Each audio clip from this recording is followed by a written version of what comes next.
I know all are waiting for the wonderful session by DTM Rupinder Singh. All are eagerly waiting. I can see your face. You are eagerly waiting for this particular speech only. So, DTM Rupinder Singh is a seasoned training professional with more than 2 decades of experience in training and development. He is also a double distinguished Toastmaster. He, in August 2018, he represented his district in the World Champion of Public Speaking at Chicago, where he stood second in the semi-final. In addition, he was the District 41 finalist at the International Speech Evaluation Contest in 2021. It is my pleasure and privilege to welcome Rupinder Singh DTM to take over this session. Over to you, distinguished Toastmaster Rupinder Singh.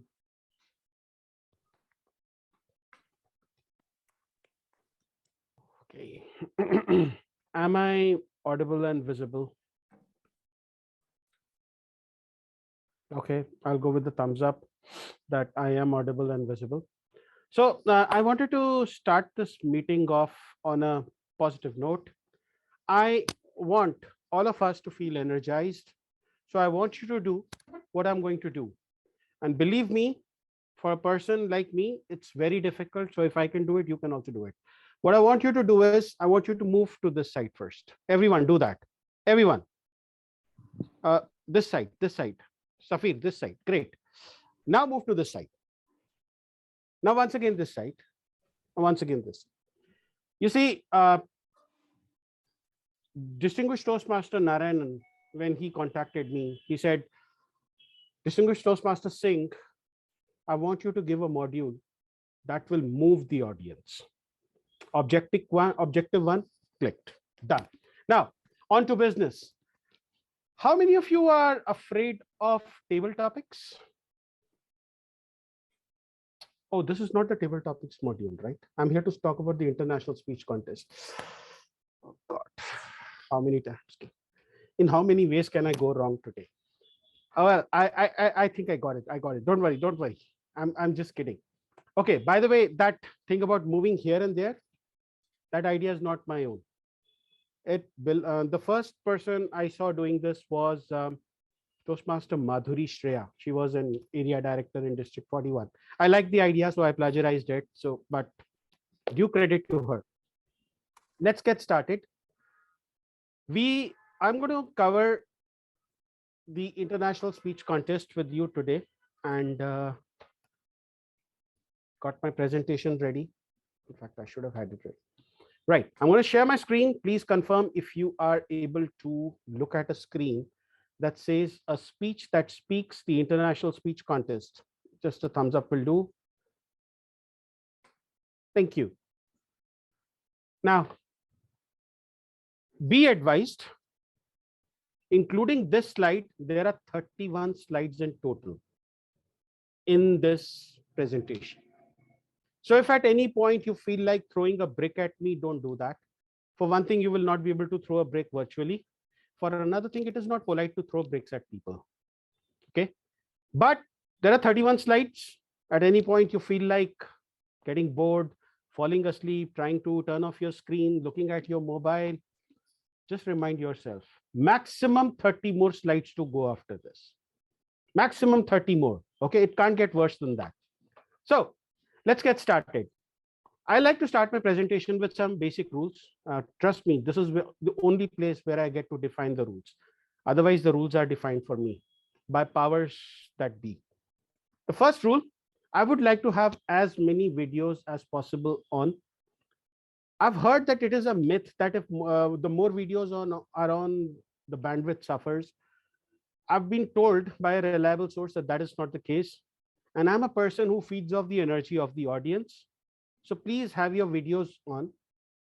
Second thing, your audio off. This is the only place where I get to speak and you get to listen. So please keep your audio off, muted. Let's keep our chats private as much as possible. Okay. If you want to send anything to me one-on-one, don't do it while the module is on. Just send it to either Vanita or send it to Narayanan and they'll convey it to me. I'll answer all questions you have towards the end. Like I said, there are 31 slides in this presentation. The sooner we get over with them, the sooner you can ask your questions. And last but not the least, if you are taking notes, you don't have to do that. I'll share this presentation with you. Okay, so let's get started. There are many ways to start a speech. Some people try to surprise, some people try to ask questions. I share a URL. Now, this is a URL. Don't try to guess what this URL is, because I'm going to tell you what it is. It is not the URL to my YouTube video channel. It is, in fact, this URL has got nothing to do with me. This is the URL to a movie called Speak. Speak is a movie that was made on the 2008 World Championship of Public Speaking. I encourage everyone to watch this movie after this module, because you will get a feel for what the international speech contest is like, what that experience is like. 2008, the World Championship of Public Speaking was won by Lashunda Randalls. She is unfortunately no more. She passed away in 2012. But if ever you need inspiration to go for the international speech contest, watch this movie. Right. Now, let us get started. I'd like some inputs on why do you want to participate in the international speech contest? Or why do you want to give a speech in the international speech contest? You can type in the chat, you can unmute and answer, totally your call. Why do you want to do it?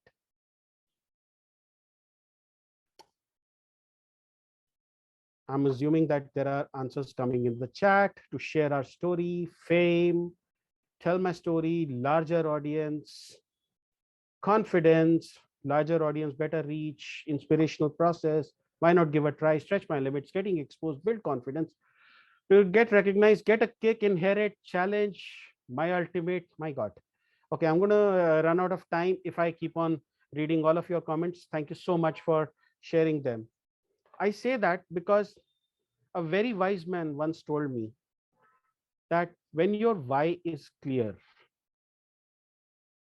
the how will appear. Okay, so the first thing that you have to do is find your why. I think Pallavi Bajoria got it absolutely right. You're giving your speech to express yourself, not even impress others. You're just giving it to express yourself, because that is the stage where you get to speak in front of 500 to 2,500 people and the international audience that is watching. You get to share your thoughts. A lot of times, the mistake that we make is we start thinking, what will be a championship winning speech? What will be a championship winning topic? What will be a speech that is going to... Thank you, Ashish. Okay. What is the speech that is going to get me through those stages from club, area, division, district, international? Okay, somebody tried art on my slides. Please don't do that. Okay, moving on. So remember this, when your why is clear, your how will appear. How do you find your why? First things first, how do you want the audience to feel? Let's say that you have a speech. How do you want your audience to feel when they are listening to your speech? The second question, what do you want your audience to do? Two questions. How do you want your audience to feel, and what do you want your audience to do? Those of you who have been through the Competent Communicator series, the Competent Communicator Manual, will recognize this as the generic and the specific purposes of a speech. I'll show you how you get your why out of this. Typically, a speech has four purposes. You want your audience to feel entertained, or to feel informed, or to feel persuaded, or to feel inspired. One of these four. This is your generic purpose. Now, they can be mixed also. You can have your audience feel entertained and inspired, in which case you will have a humorous speech that is inspirational. You can have your audience feel informed and persuaded. You can have your audience feel informed and inspired. All of this boils down to a question that you have to answer. And that question is, after listening to my speech, the audience will. Before you start writing your speech, I want you to write this down, that after listening to my speech, the audience will do what? Is the audience going to give up smoking? In which case you have to give a persuasive speech. Is the audience going to take better care of their health? In which case you have to give an inspirational speech. Is the audience going to learn about metaverse? Informational speech. Or is the audience going to feel elated, or is the audience going to remember your message in a humorous manner, entertained? But these are the questions that you have to answer first. The first one is, do you want your audience to feel entertained, informed, persuaded, and or inspired? The second one is, after listening to your speech, the audience will. Now, once you do that, once you do all of that, you will have to boil this down to, okay, you'll have to boil this down to what we call a message. A lot of us find table topics difficult. Why are table topics difficult? Because your message has already been given to you. All you have to do is construct a speech around it. This is why table topics are difficult, because our natural sense is to build a speech and then give a message. Here, the message is already given to you. But if you work in this manner, if you have your message ready, and that message has to be a single statement. So, for example, when I gave my world championship speech, the title was "Why Me?" That was not the message. The message came right in the end. I said, instead of asking why me, ask try me and see what happens. That was my message. And I wanted the audience to stop asking why me. Instead, they should start saying, try me. That was the message. What is the one message that you want to convey to the world? You build that message on the basis of these two questions. Once you do that, you have your speech ready. Now, we start with the message.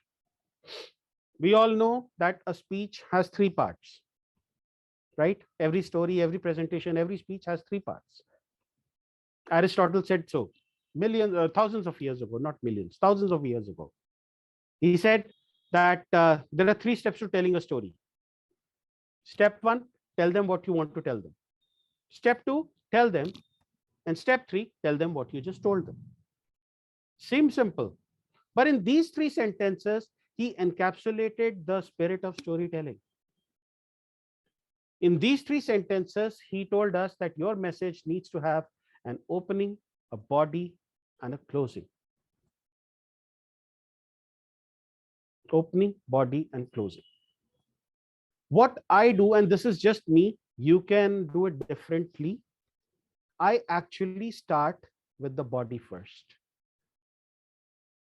I start with 3 points. So I've come up with my message. I start with 3 points. Point 1, point 2, point 3.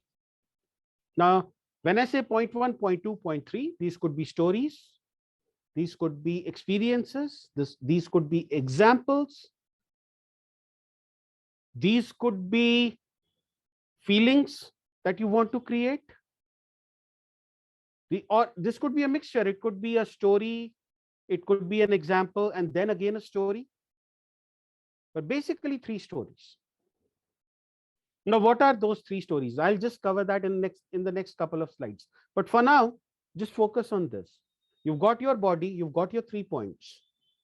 Now, the next step is to add an opening. There are quite a few ways in which you can open. For the international speech contest, I've come up with 3 ways in which you can open. The first one is the most simple one. You simply ask a question. So many times it's the safest way to open. For example, when I started this session, I asked you how many of you are afraid of table topics. I immediately had your attention. Asking a question does that. People feel a necessity to answer. So if nothing else comes to your mind, start with a question. And that goes for table topics as well. Nothing comes to your mind, start with a question. You will immediately have the audience's attention. So you start by asking a question. That's how you get their attention. The next one is to tell a story, to narrate a story. Now, every one of us has a storyteller inside of them. You don't believe me? Trust me that we have a storyteller inside of us because all of us love listening to stories. All of us love telling stories. The only challenge is that these days storytellers don't get paid much. That's probably the only thing that is stopping us. But all of us carry a story inside each one of us. And that story needs to come out. We don't carry a written speech because we started writing, 2,500 years ago. We don't carry illustrations. That happened 3,005 years ago.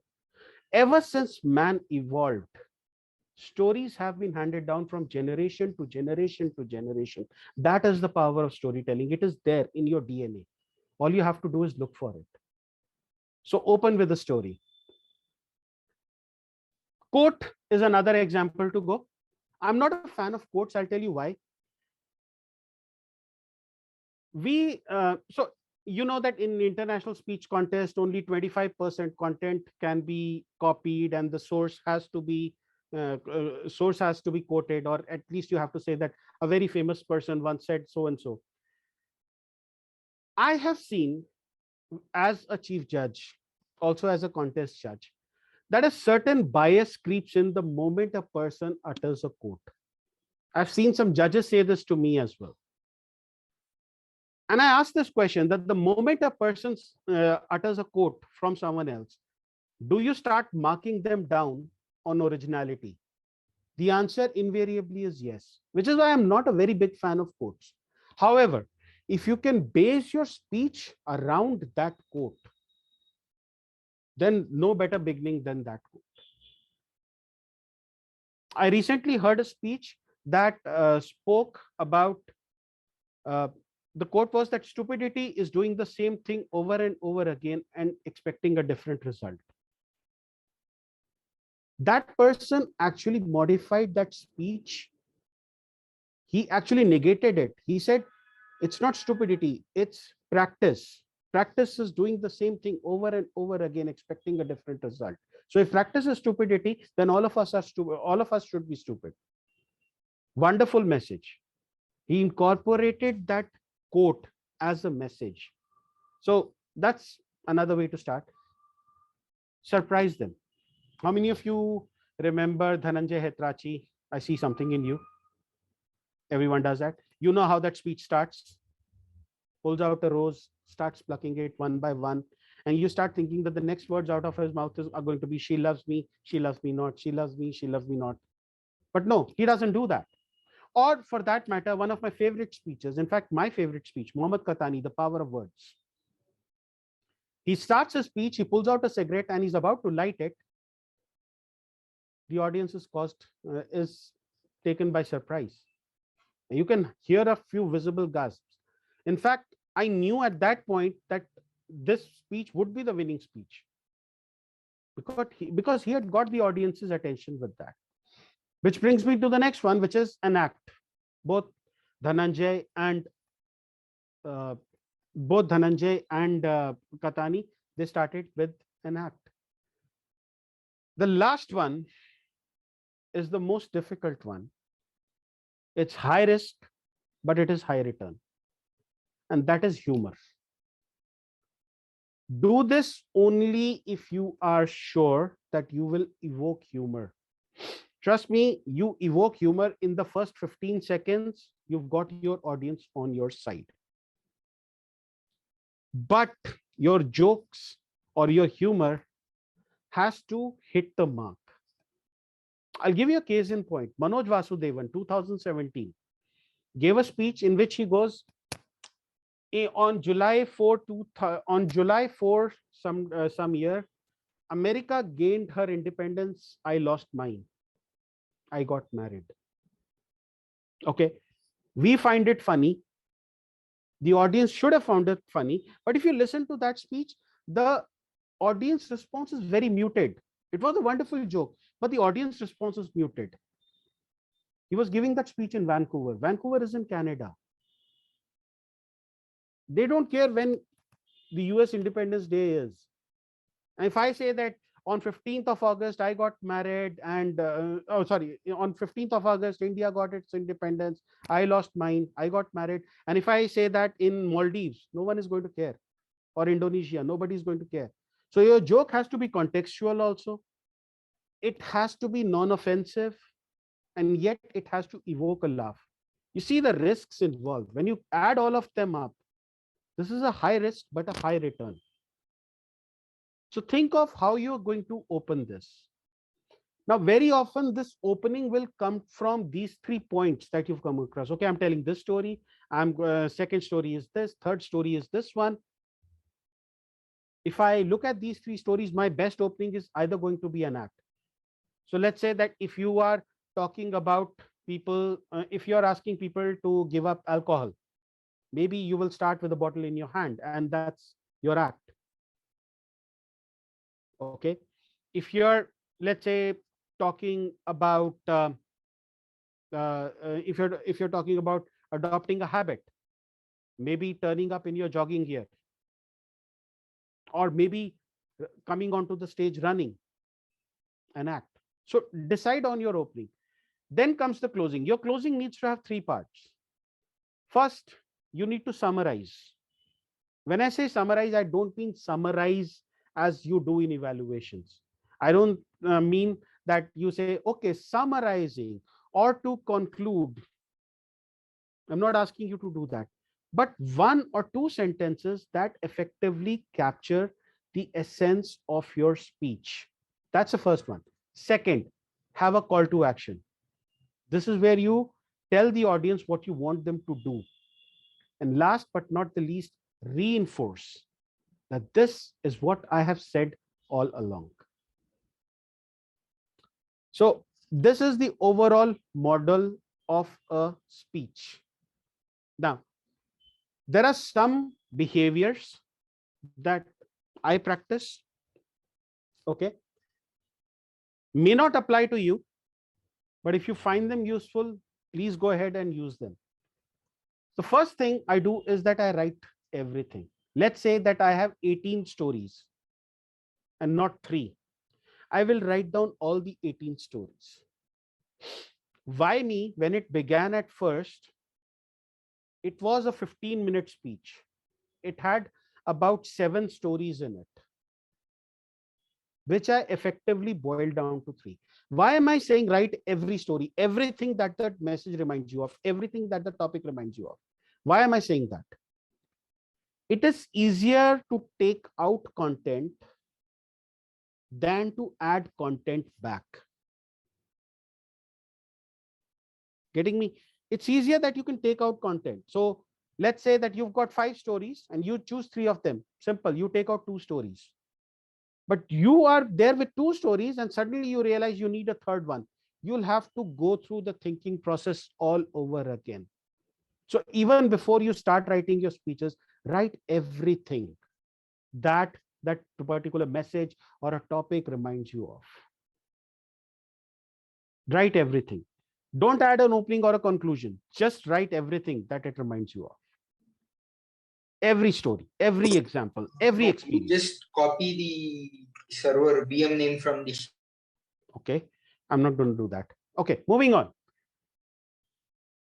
Write for the ear, not for the eye. We have been brought up to write essays, to write letters. We've been brought up in a way that when we write, people read. Speech writing is difficult and is different. You're writing so people listen. And if you don't believe me, very simple experiment. I'll give you take any random topic. First, try to deliver a speech on it. Then try to write that topic. You will find there is a massive difference in what you speak and what you write. It's because you write for people to read. You don't write for people to listen. So you have to write for the ear. What I have started doing lately is that I first deliver my speech. I get my bullet points in. I first deliver my speech. Then I see how it works. And then I transcribe my speech onto a paper or into the computer or into a Word document or a Google Doc. I remember, you still have to write your speech. Please do not think that you can get away without writing a speech. You will ultimately have to write a speech. All I'm saying is do not write at first. First, try to give the speech in a rough draft and then start putting it down to paper. You will have a final draft sooner this way. Okay. Next, rewrite. A few moments ago, I thought I saw distinguished Toastmaster Shaurendra Bhaumik sitting here. He loves to say this. The best speeches are not written, they are rewritten. Okay. When I gave Why Me for the first time, like I said, that 15-minute speech, I gave it on 3rd of February 2018. The last time I gave it was 23rd of August 2018. In between that time, that's around 205 days, I had rewritten my speech 196 times. 196 times. I still did not make it to the finals. Obviously, I should have written it a few times more. Okay. The point is, the best speeches are not written, they are rewritten. So rewrite your speech. Every time you get an idea, say it out first speak it out. Remember, you're writing for the year, and then rewrite your speech. Maintain your original version, the previous version, because you might have to go back to that. A lot of speech writing is just rewriting. How many of you have heard of this? Ethos, Logos, Pathos. A lot of you have heard of it. For those of you who haven't, it's a very simple thing. Ethos is integrity, Logos is logic, and Pathos is passion. You want to understand it in another way? Ethos is you. Why are you speaking? Logos is your subject, and Pathos is the audience. Pathos comes from the audience. Okay? If I come here and I say that, you know what, I'm going to talk about goods and services tax. Pretty sure that right now I see 198 participants. There will not even be 8 people in this room, because I'm the last person who can speak about goods and services tax. But because I'm talking about public speaking, and you know that this guy's probably achieved something as far as public speaking goes, you are still here, you're listening to me. That's ethos. Okay. Second thing is logos, subject. What is your measure of logos? You know, when you join a BPO industry, years ago, we used to have these call centers where we would take calls from outside, and there would be voice and accent training. The instructions that we were given were that whatever you say should be understood by a 13-year-old. By a 13-year-old. That is logos. If you are talking about, let's say, the Higgs boson, the God particle, Can you explain the God particle so that a 13-year-old can understand it? If not, then your topic is complicated. You need to revisit it. If you are talking about goods and services tax, can a 13-year-old understand it? If not, you need to rewrite. You need to revisit. Okay. Would request the host to please monitor who's unmuting and please mute them. Sorry for that. Okay. Pathos comes from the audience, but you evoke pathos. You take them there. Now, consider our Prime Minister. I'm not trying to get political. Whatever opinions you have about him or against him are immaterial. What you cannot deny is that when this person gets on the radio, millions of people turn up to listen to him. That's because he brings pathos to his speeches. Successful speeches have more than 60% pathos. Now, if I was to boil all of this down into one word, it would be genuinity. How genuine you are on stage. If you're giving somebody else's speech, you will not be genuine. If you're relating your own experience, you will be genuine. You will be natural. And if you are natural, people will listen to you. It's as simple as that. Why am I asking you to write 2 speeches? This is specifically for international speech contest. I'm asking you to write 2 speeches because you will give 1 speech at the semifinals and 1 speech at the finals. So you're going to need 2 speeches. My advice, start writing those 2 speeches right now. Now is the time. Do not wait until you qualify district and then you go about writing your speech, second speech. Trust me, it is going to be such a big challenge for you that you will destroy both of your speeches. I have seen a lot of people who've done this and who've gone on to destroy their speeches. Write both speeches. Write 2 speeches. Have your second speech ready. Even if you do not make it to the semifinals this year, you still have another year to go. And now you've got 2 speeches. You can really solidify them. So write 2 speeches. Practice anywhere, anytime, anyhow. I was practicing when I was driving. I was practicing when somebody else was driving for me. I was practicing my speech while I was taking my bath. I was literally shouting, why me? Why me? Why me? And my folks were knocking on the door. What is wrong with you? Why are you asking why me once you get inside the bathroom?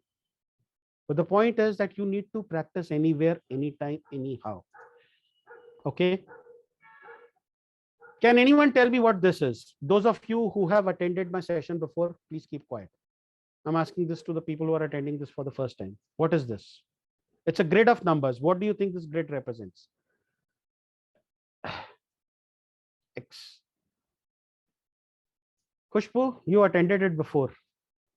Okay, great. Yes, this is the stage. I divide my stage into 9 quadrants. Okay, so this is the center of the stage. 5 is center.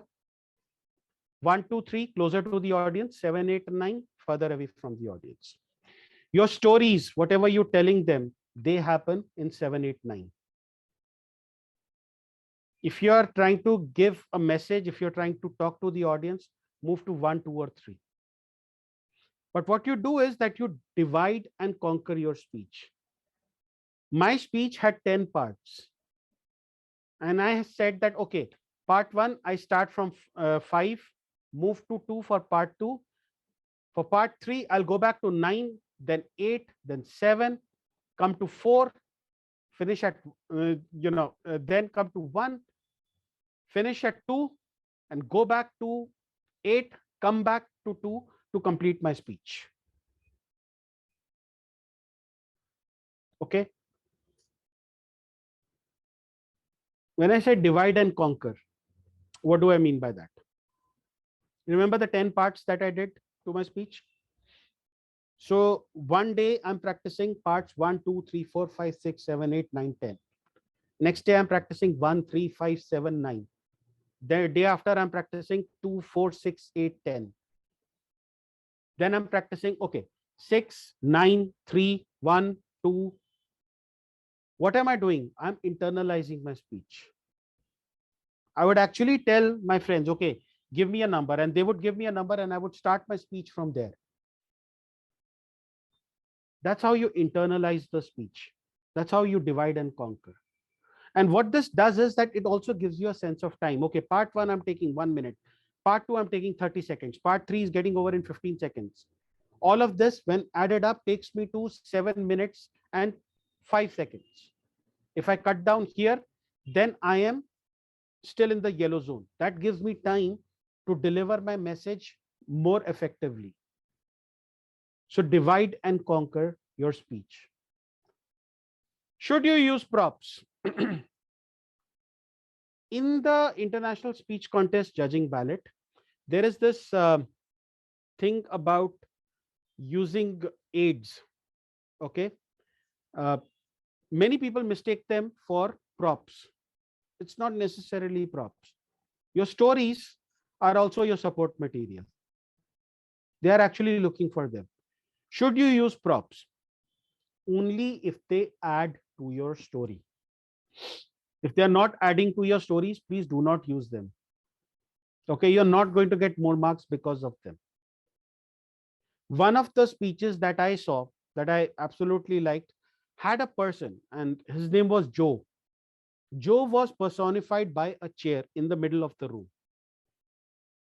The speaker was asking Joe questions, and he would alternate between being the speaker and Joe. Joe would be answering questions. At one point in his speech, he simply toppled the chair over, indicating that Joe was no more. And that is an example of where a prop is helpful. Okay. So props only if necessary. When it comes to body language,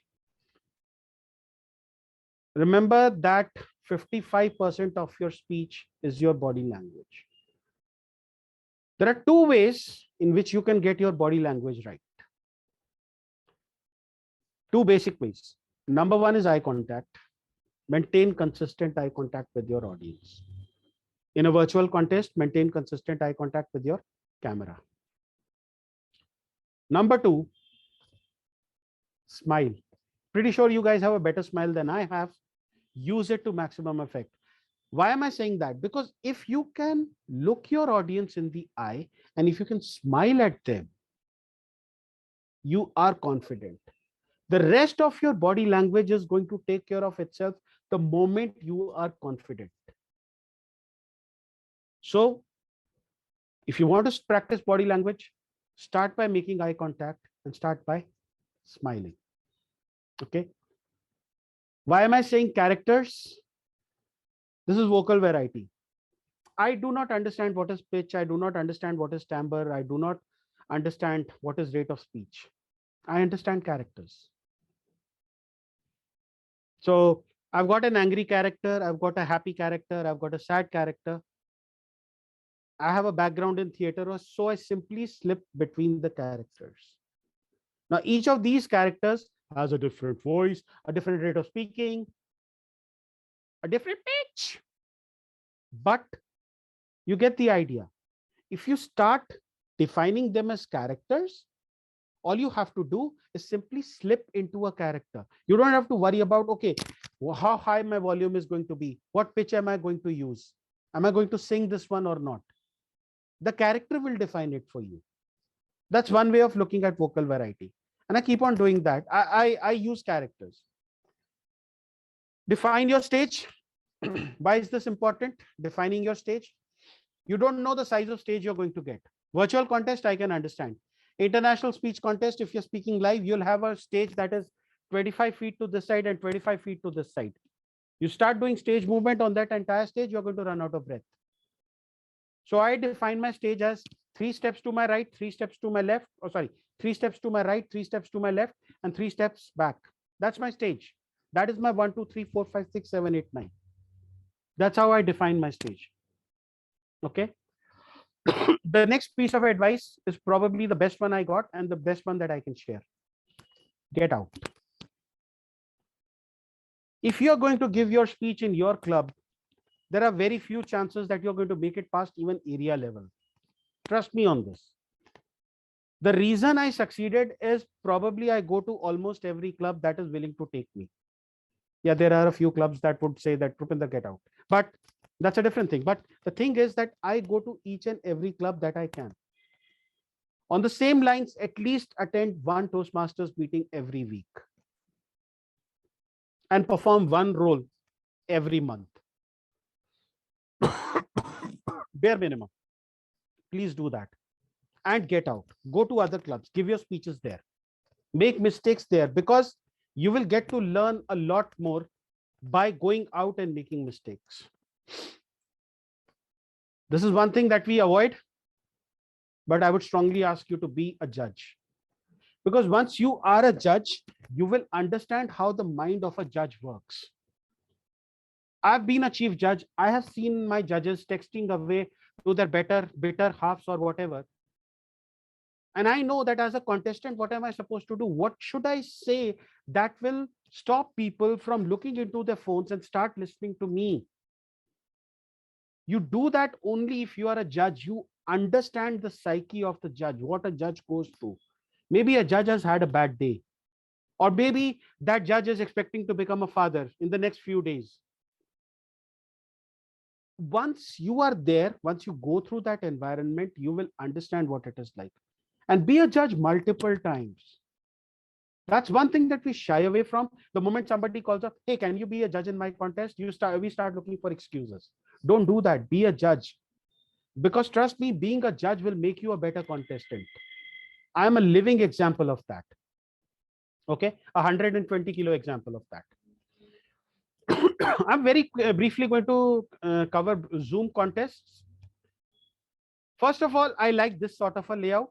You might have a different layout, because like I said, I love to see my audience, how they are reacting. I've been given to understand that from this year, the audience will be allowed to keep their cameras open. If that is the case with your district, please encourage to have the cameras open so that you can see what your audience is doing. Sorry for that. Okay. Second thing, take your time. It's a virtual contest. Make sure that you've got your connections in place. Make sure that you are situated in the right place. Take your time before you start. If it means that it is going to take 5 minutes for you to start your speech, tell the contest chair that I'm still not comfortable. Am I audible? Am I visible? Do all of your checks. Okay.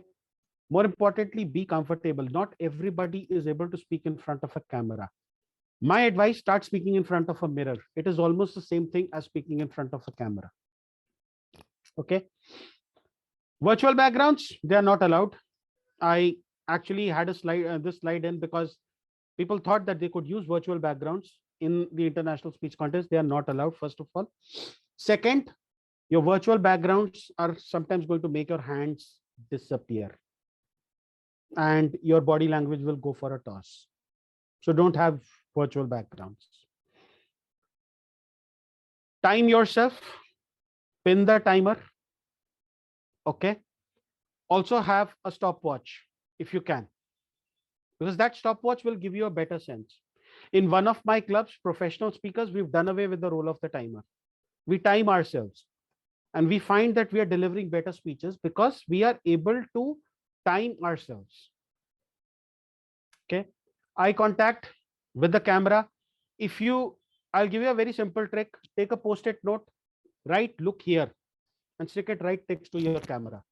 You will be looking there. If you have a problem with smiling while looking at the camera, look here and smile. Add a smiley to it. And you will smile whenever you look at the camera. Okay. 2 devices, 2 connections. I have my Wi-Fi. I also have my cellular connection. And I connect my audio device to my cellular connection. And I connect my video device to Wi-Fi. The reason for that, should one of them go out, people should at least be able to hear me if they can't see me.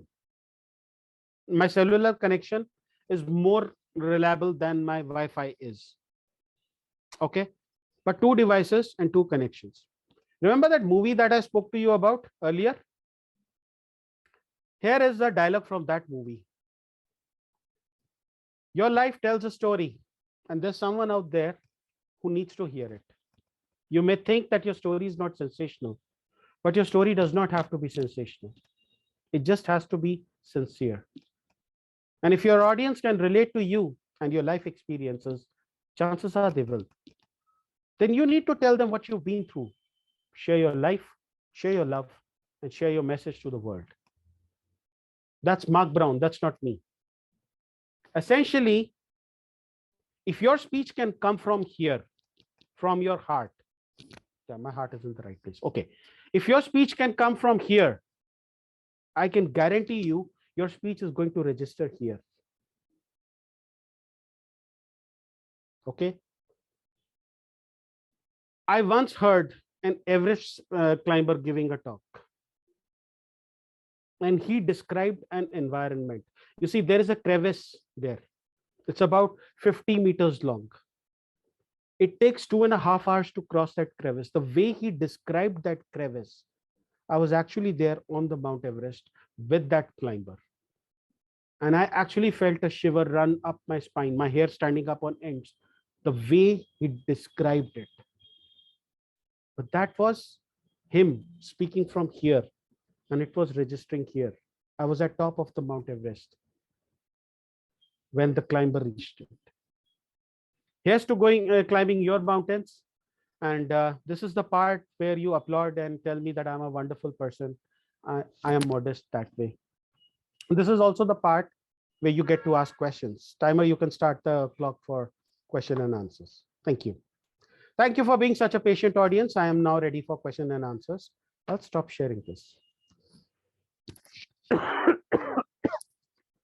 Any questions? Anyone? No questions means that I have done an exceptional job, and that oh, there is one question. Tamanna, you have a question. You raise your hand.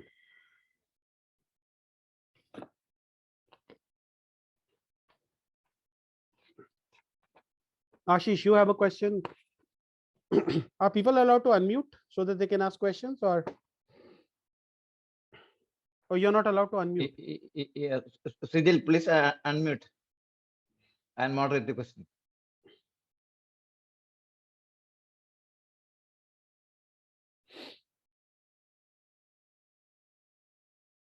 Okay, I'm going to start answering the questions based on Varsha. I'll answer your question right at the end. What are some of the interesting questions that topics that we can choose? Can you once again go back to the grid? Yes, Usha, I can go back to the grid. Let me just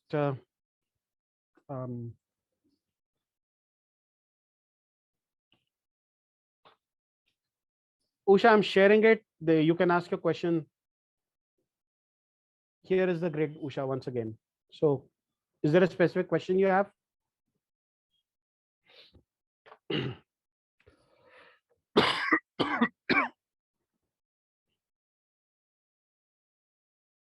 Usha, is there a specific question you have? What this grid does is, broadly, what I say is that your stories should happen at 7, 8, 9. They should happen at the back. If you're giving a message, you need to come to the front, which is 1, 2, and 3. And you use 5 as your starting point. 4 and 6 are extensions to your story or your message that you are trying to deliver. I hope that makes sense.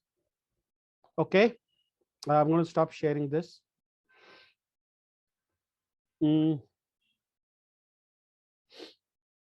Okay, using the I'm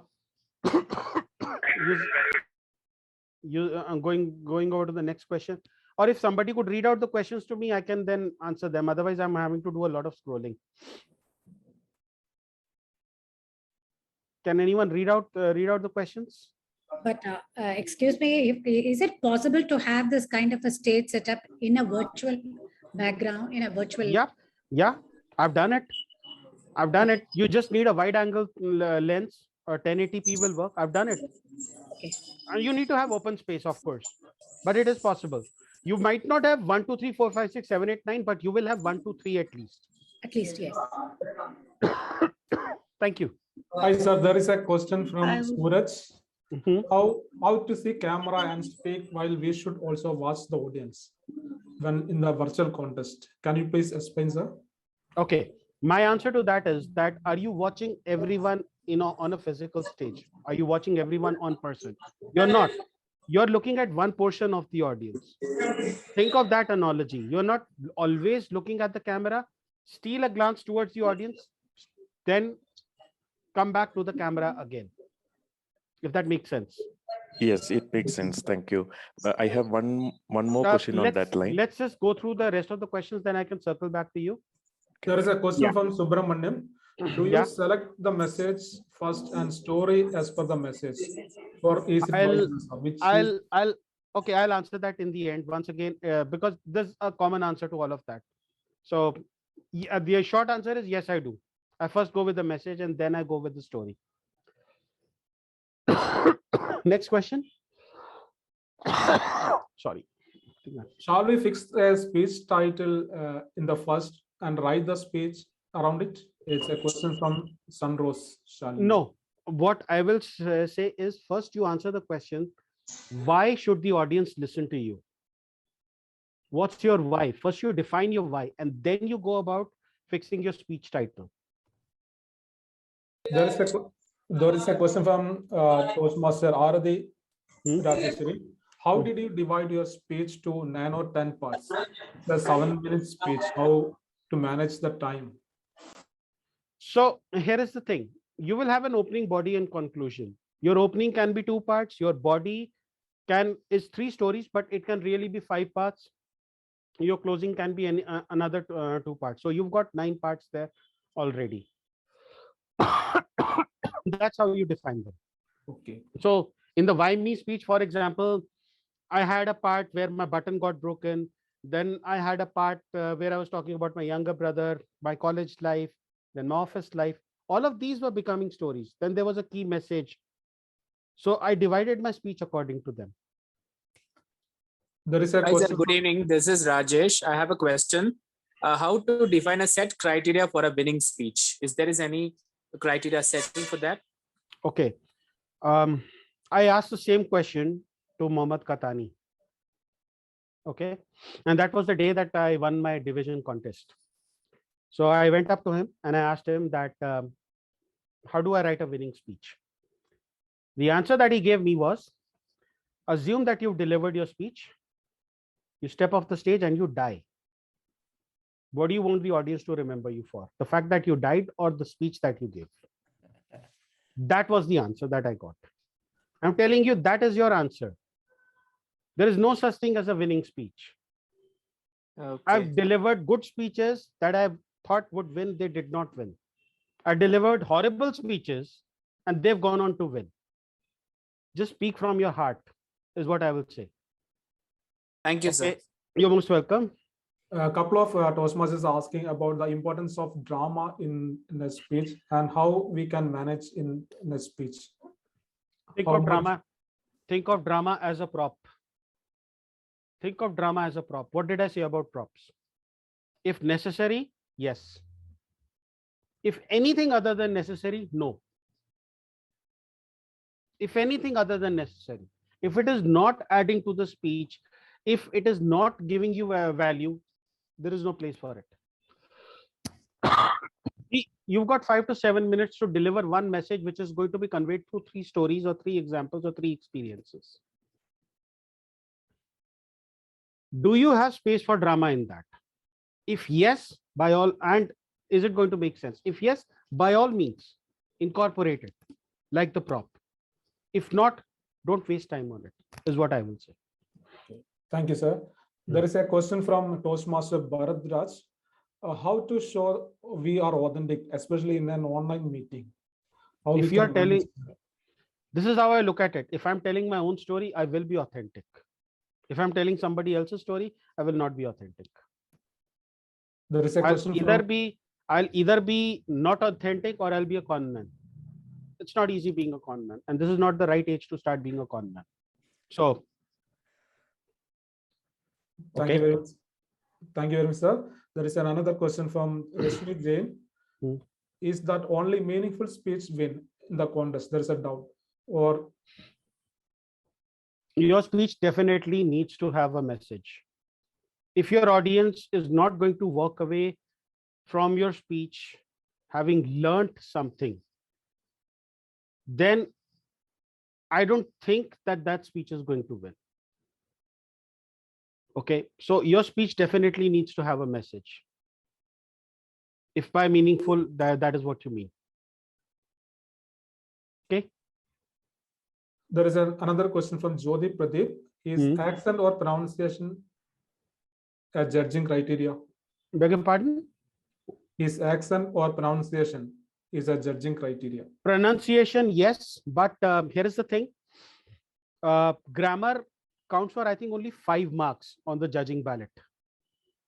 Okay, so even if you have an accent, even if you have, again, it depends from on chief judge to chief judge. As a chief judge, I tell my judges, this is the place where you mark a person for their accent or for pronunciation. Do not extend this to content. Just because I've got a Shashi Tharoor speaking doesn't mean that a Rupinder Singh will not get marks for his poor vocabulary. Okay. If you want to dock Rupinder Singh marks, dock it on poor vocabulary. Don't dock it on the message of his speech. Okay. Sir, I have a question. This is Rajesh Nitiban. Yeah. Generally, a professional speech, for example, the President of India or some CEOs like that, they used to give a speech on a dais, on a gentle posture without any body movement, so and so. The delivery also will be very good and understandable. It will be a benchmarking speech. But if we take a Toastmaster speech at international speech also, they'll do a lot of emotions, walking, dancing, jumping. Is it required really for a speech? In such a case, what the audience will feel, they'll focus on the emotions or the dramas or the exact content what you want to deliver. That's a very good question. The thing is that this is where the judging ballot comes in. The CEO or the president who's giving the speech is not subject to the Toastmaster speech contest ballot. So they can speak any way they like. Having said that, I'm not saying that you can't give a good speech from a dais. Some of the best speeches have come from a dais. Okay. Martin Luther King did not have to move around the stage to say that I have a dream. Nor did the real admiral, I'm forgetting his name, the one who speaks about making your bed, his experiences as a Marine. He did not have to move. Obama never had to move. Steve Jobs, on the other hand, was jumping around the stage. The point is that you can, again, it goes back to those 3 things: ethos, logos, pathos. Are you able to evoke them without having to move on the stage? If you can, sure, you can give your speech sitting then. Sorry. Thank you, One sir. last thing. Do not approach the international speech contest as a contest that you have to win. Approach it as a speech that you want to give. Approach it as an idea you want to share. Once you do that, once you walk off that stage saying that I did my best, rest is up to them. That's all that matters. Trust me, that is what happened with me. I broke my foot a day before 2 days before my final in the district when I went to Chicago. At district level, I broke my foot. Shorinder is sitting here. He was my roommate. I was barely able to walk. But I said to myself that I'm going to go on stage. I'm not going to care what is going to happen after that. When my speech finished, I actually jumped off the stage. Then I realized that I have a broken foot. And no amount of painkillers would alleviate that pain. But the point is, I spoke from my heart. I went there with an attitude that first, second, third place be damned. I'm just going to give my speech. That's it. And we'll see where it goes from there. Once you go with that attitude, you will deliver a genuine speech. Trust me on that. Okay. Thank you, sir. How Next to question. control? Sir, I'm Joseph Abraham. Joseph Abraham, I would like to use a good title necessary for a good speech. It's a good title necessary for a good speech.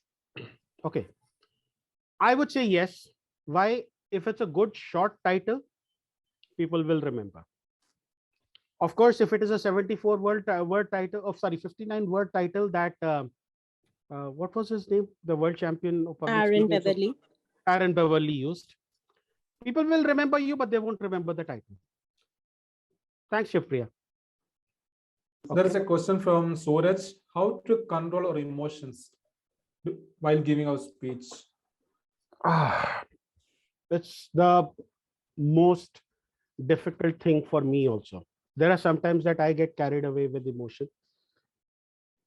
And to be honest, I have not found an answer. In speeches where I know that I'm going to get emotional, I actually carry a bottle of water with me. And I take a sip of water. Honestly, I've not found an answer to how to control your emotions, because you're supposed to be yourself. And when you are yourself, you are going to touch a raw nerve at one point or the other, and your emotions are going to give you away. But I guess that is what speaking in Toastmasters is about, exposing your vulnerability so that the real you comes out. Sorry, I don't have an answer for you right now. How to remember a speech easily? Mohammed. That's what I said. Divide your speech into sub stories. Sub-stories. Thank you. Then practice that story. Okay.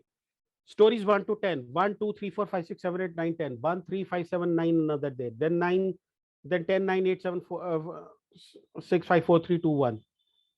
That's how you will remember. You will internalize the speech. Regarding the stories, is it good to ask tell our own stories, or we can use other stories in our speech? I would go with my own stories, but that is purely my opinion. For the very simple reason that I know myself better than I know a second person. So I would definitely go with my story only. If we are giving a humorous speech, Mhm. is it necessary that it has to have a message? Because usually messages are deep, and when it's humor, you're making them laugh. So is it really necessary that you have a deep message in a humorous speech? Here is the thing. If you're giving a Toastmaster speech, then yes, a message is necessary. If you're doing a stand-up comedy act, messages are not really necessary. I'm afraid that is all the time that I have for questions today. I will share my email address with you. Feel free to reach out to me and I'll be more than happy to answer your questions. But you remember I started this session. I asked all of you a question. How many of you are afraid of table topics? So I asked that question once again. Okay, can I have a show of hands, please? It's okay, I'm not going to give you a table topic. The session is anyway going to end, so relax. Here's my second question. How many times has it happened with you that somebody else got the table topic that you wanted? Show of hands once again. Somebody else got the table topic that you wanted. Happened with you? Wow, wonderful. Wonderful. Okay. All right. I promise I will learn Malayalam one day. But for today, to all of those who have raised their hands, to all of those who raise their hands, how long is a table topic? It's 1 to 2 minutes, right? What stops you from writing a 5 to 7 minute speech on that topic? If you are asking what are the topics that I want to write, suggest some topics, because those were the questions that came, that's your idea. The last table topic that you wanted for yourself. How many VP educations in this group? Any VP education? Wonderful. Yes, sir. So when the international speech contest comes around and your club members tell you that I don't have a topic, now you know what to do. You simply tell them what was the last table topic that you wanted for yourself that went to somebody else. Prepare a 5 to 7 minute speech on that, and you have your international contest speech. Okay. Thank you very much. You've been a very patient audience. And I hope you learned something. I will share my email address with you. I will also share this presentation with the Distinguished Toastmaster Narayanan, and he'll share it with you. Thank you so much once again. It was an honor delivering this module.